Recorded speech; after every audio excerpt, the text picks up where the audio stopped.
That's not just the sound of that first sip of Morning Joe. It's the sound of someone shopping for a car on Carvana from the comfort of home. That's a good blend. It's time to take it easy, like answering some easy questions to get pre-qualified for a car in minutes. Talk about starting the morning right. Just like customizing your terms so your car fits your budget. Visit Carvana.com or download the app to experience car shopping the way it should be. Convenient, comfortable. Ah. Man, that sunset is gorgeous. Grill, patio, sunset. Hard to get better than that. Unless you're browsing Carvana's inventory while you soak it all in. Oh, burger time. So sit back, get comfortable. Carvana's got thousands of cars under $20,000 just waiting for you. I could stay here forever. Carvana, where car buying meets comfort, meets convenience. Download the app or visit Carvana.com today.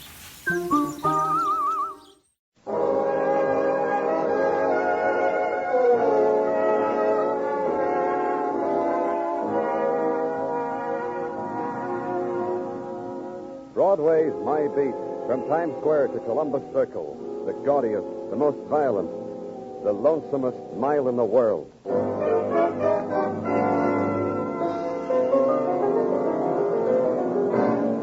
Broadway's My Beat, with Larry Thor as Detective Danny Clover.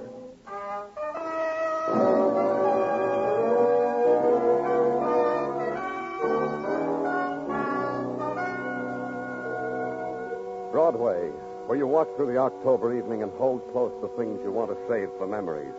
Then Broadway's as innocent and nostalgic as music drifting from a carousel. If you move on, you get hit in the face by a guy fishing for nickels under a grating. Whatever you were pursuing is gone now, lost. And Broadway trails off into the side streets. Walk them, like I did. And try to close your eyes against the pattern of scars in the street of the tenement. The kids with the torn deck of cards under the lamppost. The dogs at the trash cans. The wide-eyed girl who lurched against me. Pardon. That's all right. The spectacular simper. The neon winks. You pick through the litter of darkness, and you buy. Because on Broadway, there's nothing else.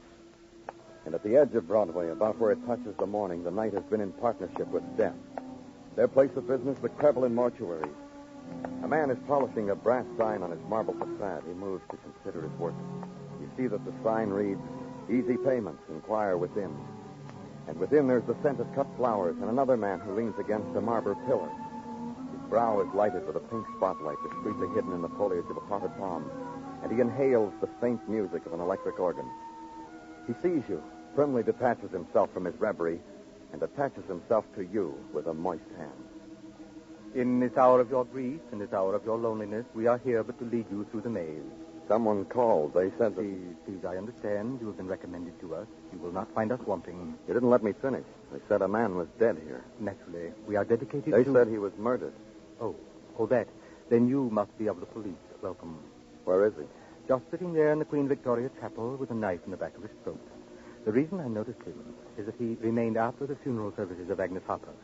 I am Emmerich Krevlin, sole proprietor, and I... Take me to the Queen Victoria Chapel. Of course. You love it.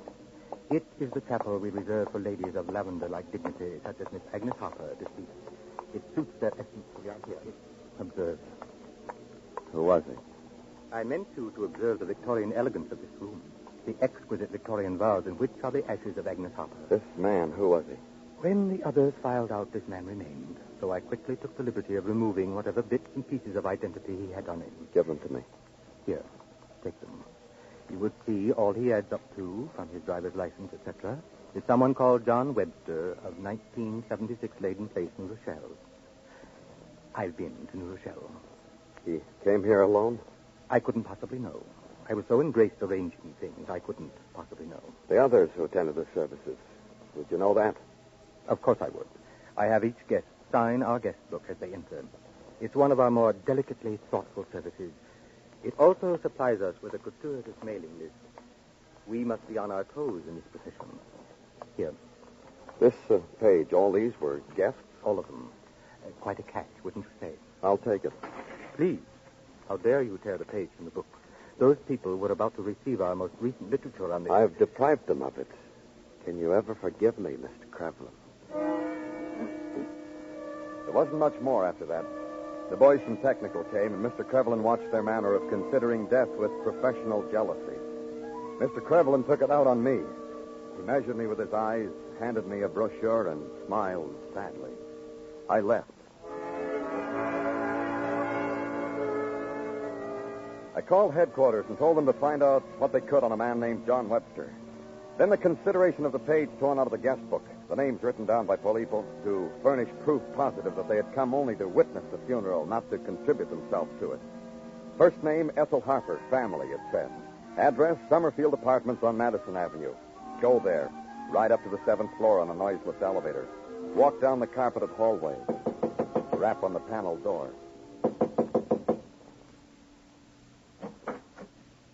Have you brought flowers? My sister is dead, you see.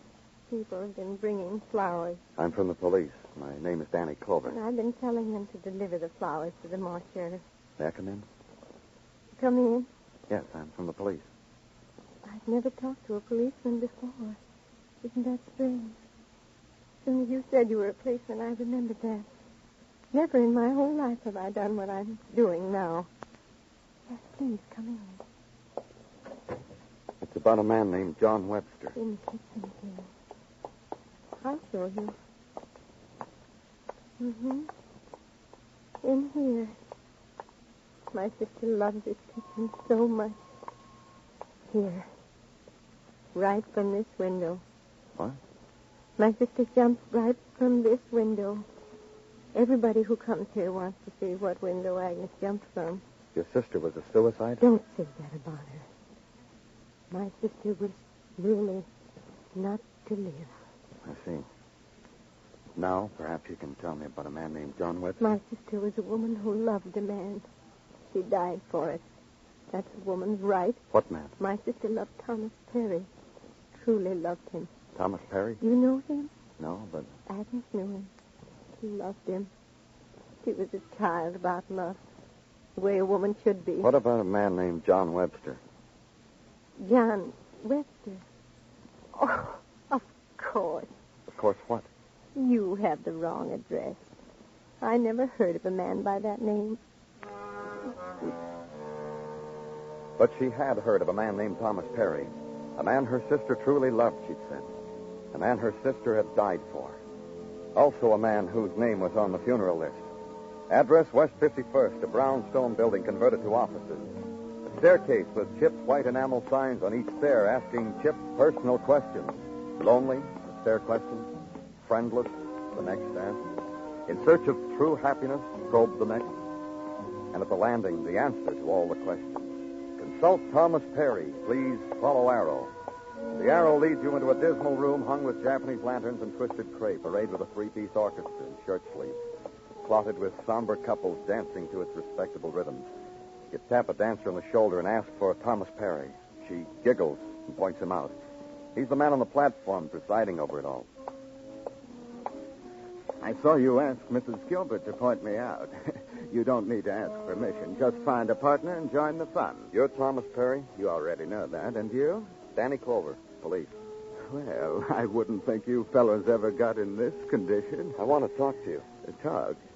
Somewhere quiet. Oh, this is quiet. Besides, I can't leave my people. They'd be lost without me here to stir up things. What do we talk about, Danny? Agnes Harper. Oh, she loved me. Loved me truly. Pale hands I love beside the Shalimar. At dawning, that kind of love. She killed herself for it. She shouldn't have done that. She should have known the kind of man I am. What kind is that? I'm a businessman, Danny. Agnes came to us in search of happiness. I saw the sign. We sent her various sizes and shapes of hand-sorted happiness. Good, steady, respectable male counterparts. I chose them for her myself. But they didn't do. You took over. You're quick, Danny. I took over personally. Agnes was dignity personified. Aristocracy personified. $50,000 personified. And I jilted her. That makes you a businessman? It makes me a dolt. Jerk to you. Oh, Agnes just wasn't for me, that's all. I prefer something gayer. Younger, you know? Yeah, Thomas. Did Agnes ever say anything to you about a man named John Webster? The name John Webster never destroyed anything between Agnes and me. should it have, Danny? He was murdered at her funeral. He chose the most appropriate setting, this John Webster. Anything else, Danny? Mrs. Gilbert is beckoning. She wants my arms around her. So, This list of the people who attended Agnes's funeral, do you know them? let me see. And this I know. Mm-hmm. And this. And this. Mm-hmm. And this, all members of my club, all clients, all ladies and gentlemen Agnes met at my tea dances. We make it a point to return courtesies rendered. The others? Utter strangers. And now, if you please, Mrs. Gilbert is really biting her lips.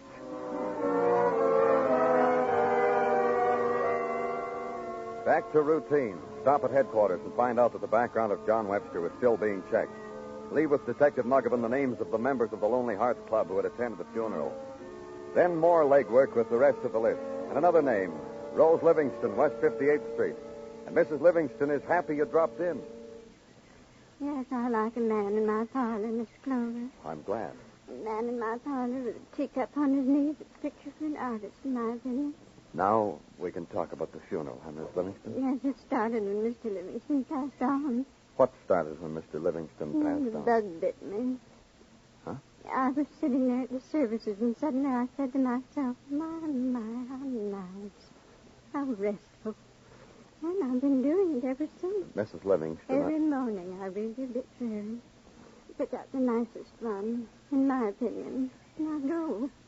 You'd be surprised how many of us. Mrs. Livingston. Oh, Martin. This morning you attended a... Agnes Harper. I wept. But then I always weep. Just a little, you know. Be surprised how easy it gets after a while. There was a man there, Mrs. Livingston, a man named John Webster. Did you... Who? John Webster. He was wearing a dark blue suit. He was bald. He was wearing eyeglasses. He had a small mustache. Did you notice him? I know. Are you sure? Of course I'm sure. I always give my undivided attention to what's going on up front. I didn't notice a bald-headed man. Why should I? More tea, Miss Clover?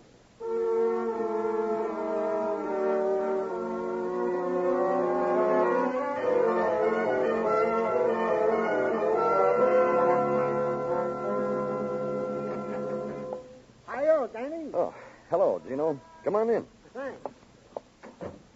I was just wondering, Danny. Hmm? Tonight, Mrs. Tartaglia is dishing up chicken cacciatore, pizza, and generous servings of spumoni, all to be topped off with the performance of the new Corey dishwasher, which I have purchased for her. Care to join us? Oh, thanks, Gino, but I can't. Work, huh? Work. Well, then let's get with it, Danny. Item to wit. We have tracked down information on John Webster, deceased. Very uninteresting. No friends, no enemies. He was a divorcee, having at once upon a time been married to one Elizabeth Webster. We'll want to talk to her. At this very moment, she is being looked for, Danny. Good. And what else? Detective Muggavan has made a check of the people off the list who were members of the Lonely Hearts Club. What did they find out? Nothing, except they all want to get married. Take the phone, Danny. Pardon me. Don't mention it. Thank you. Danny Clover speaking. Please come quickly to me. Who is this? Ethel Harper.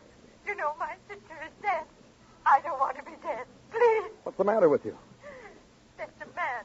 I've seen him before. He looks at me all the time when I look out of the window from the building across the court. All the time. Please. I'll be right down, Miss Harper.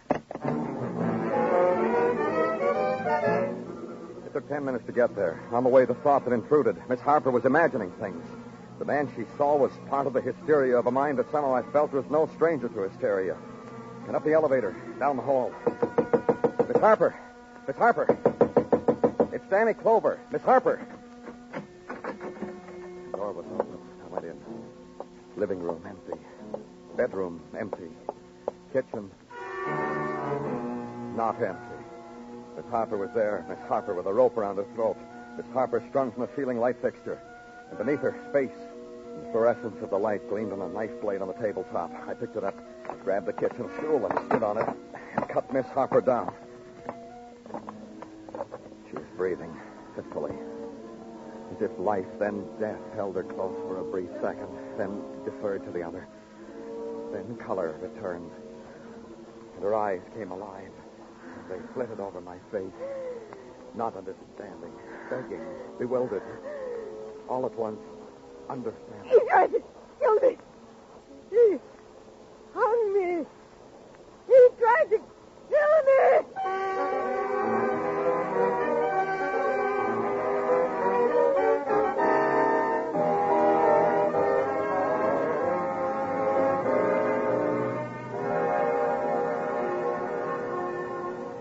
There's a thing about Broadway. It offers a bag full of free illusions. Every color, every size. Guaranteed against fading. Also a warranty against shrinkage. Just reach in the bag. There's more where that one came from. Consider, for instance, the one that says Broadway can break its heart. Or, for example, the classy all-plastic fall 1950 laboratory-tested one that says Broadway can shed a tear. That's the one for a man who is murdered in a mortuary. Only who weeps? Who sheds a tear? The current sound, the one I was most familiar with at the moment, was offered by a woman, Ethel Harper, lately cut down from a noose. I'm feeling much better now, Mr. Clover. The doctor should be here soon. Right now, the important thing for you to do is... I said I felt all right. I don't need a doctor. What did you call a doctor for? Because you were almost dead. Oh, people think of dying, Mr. Clover. But Do you think you can tell me what happened? Things that happened. Everything so fast. Where one thing stopped and the other began. Let me help. You saw a man looking at you across the court from a window. Which window? Yes. Yes, that's right. From that window, directly across. Then you called me. Then? Well, I don't know. It seemed right after that he walked in. The man from the window? Yes. All I can remember is that his suit was rough material. I feel it now against my cheek right here, Mr. Clover. All right. Go ahead. I don't know. Did you fight with him? I don't know. Do you remember screaming? I don't know. Did he ask you for money? Did he ask you for anything? I don't know. He was big, and the suit was rough. Did he talk to you first? Did he just come in and... Oh, I don't know. If my sister were here, you wouldn't do this. I'm sorry. It wouldn't have happened if Agnes were here. Take it easy, Miss Harper. Oh, you didn't know Agnes, did you? No. My sister, Agnes. She's dead, you know. She turned her back to me, arranged the folds of the freshly laundered lace curtains on the window her sister had jumped from, shook her head slowly, rearranged them, then turned back and smiled at me, helplessly, apologetically. The curtains just wouldn't fall right. Then the doorbell rang. A shadow scurried across her face, found her lips, parted them against a new terror. It was Dr. Sinsky. I told him what happened. He went over to her, took her hand, spoke quietly to her. The shadow darted back inside her.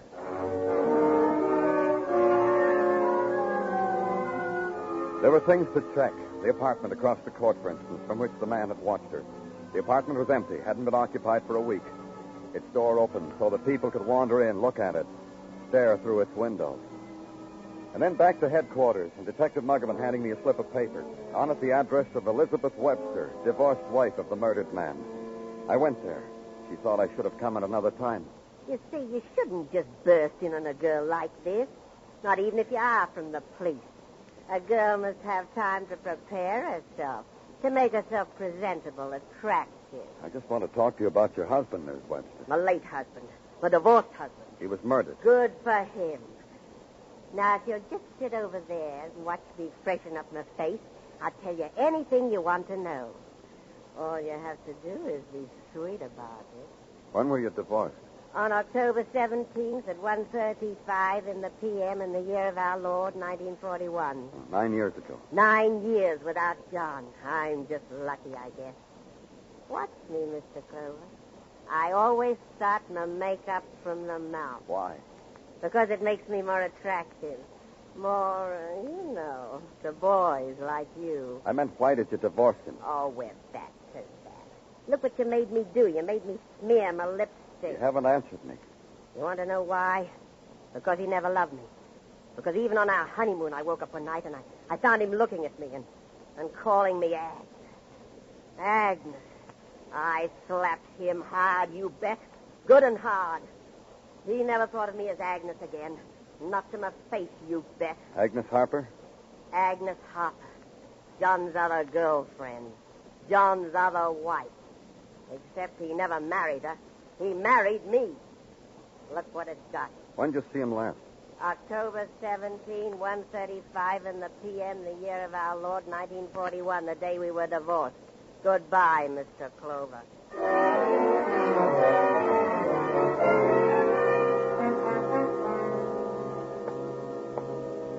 Oh, hello. I see you're back again. That's right, Mr. Perry. See, all the lonely hearts have gone home. They come here, meet people, go home to think about it. And that leaves just you. Tell me something, Danny. Am I a murder suspect? That's right, you are. I told you I never met the man. But Agnes did. Are you going to talk to me, Mr. Perry? Or are you going to phone your lawyer and say you're going to jail to please hurry up and meet you there because you're being held for suspicion of felony being murder? Which, Mr. Perry? Then all the lonely hearts would lose faith in old Tom Perry, wouldn't they? Let's face it. Sit down, Danny. You want to know why I never married Agnes? If that's where you want to start. Why I didn't marry her was this. There was something there, Danny. I can't tell you what. The setup was, well, it wasn't nice. Agnes, her sister. And then there's the other thing. What other thing? Agnes, and here's where old John Webster comes in. Agnes was going to marry him. Didn't. At the last minute, she didn't. Left the boy standing there right at the altar with egg in his face. That's what I want to know about. What happened? Agnes didn't tell me exactly. Just didn't show up to the wedding. Something happened, something important, I guess, because Agnes didn't show up. You want to know something else? You'll tell me, huh?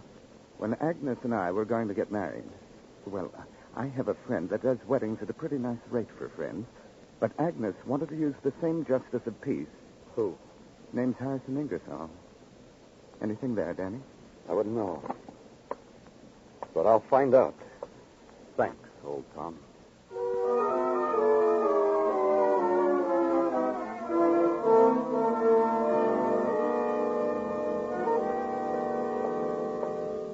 Here's my husband, Mr. Clover. Did the marriage go well, Harrison? Wait till I look in this envelope, then I'll tell you, Martha. $10. Didn't go as well as we'd counted on, did it, Harrison? Martha. Oh, don't worry about him, Harrison. He's only a policeman. Nothing to him but a lot of questions. Right, Mr. Clover? Please, Martha. Ask away, young man. Ask and you shall receive. About Agnes Harper, See, I told you, Harrison. I told you someone would come snooping around here before long. I told you. So you did, Martha. I told you. Yes, Martha. What is it about Agnes Harper, Mr. Clover? A suicide? I know nothing of it, save what I read in the paper. That's all we know, Harrison and I. All. You were going to perform the wedding ceremony for her and John Webster. It didn't come off. Can you tell me why? Agnes was a friend of ours. I don't feel at liberty to... Nonsense, Harrison. If you won't tell him, I will. I won't have our lives messed up by these snoopers. Why didn't they get married, Miss Ingersoll? Because just the night before Agnes was to be married, someone tried to kill her, murder her. Anyhow, that's the whispers that went around. Anyhow, Harrison didn't marry them. Who tried to kill her? I tried to find out, but I couldn't. He hushed up. Don't look at me like that, Harrison. The man asked, so I told him. You're too loyal, Harrison. Goodbye, Miss Clover.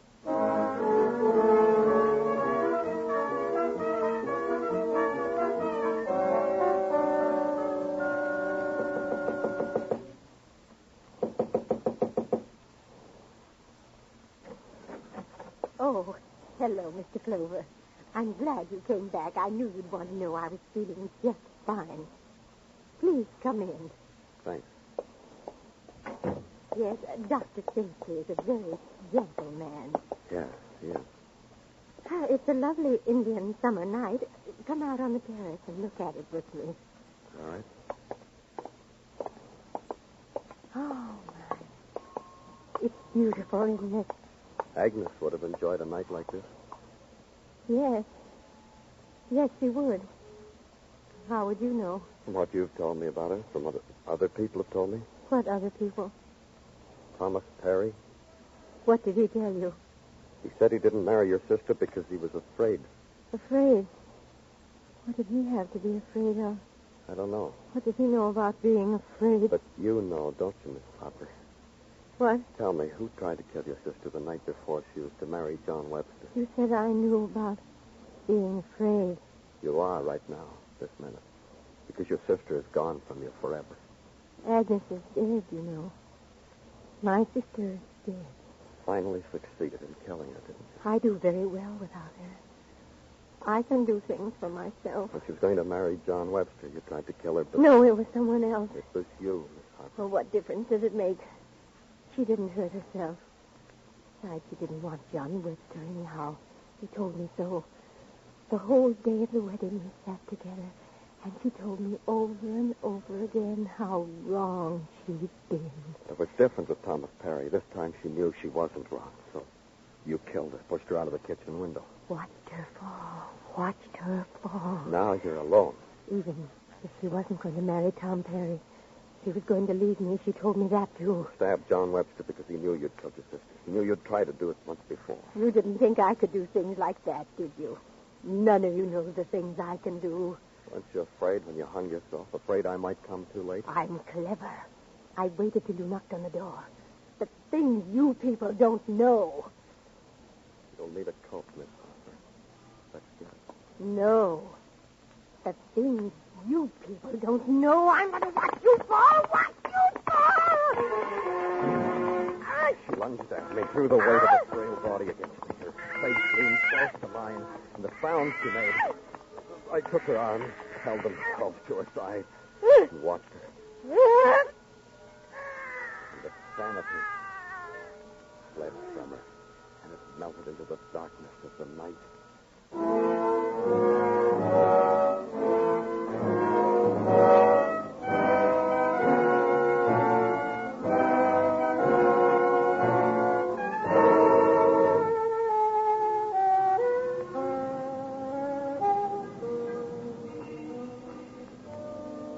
Broadway is screaming now. It sneers and makes a big fist of the night. And the carnival is boiling. And it's the clown and the jack-in-the-box that leap from dark doorways. And it's the geek with no arms, no legs, and no heart. It's Broadway, the gaudiest, the most violent, the lonesomest mile in the world. Broadway, my beat.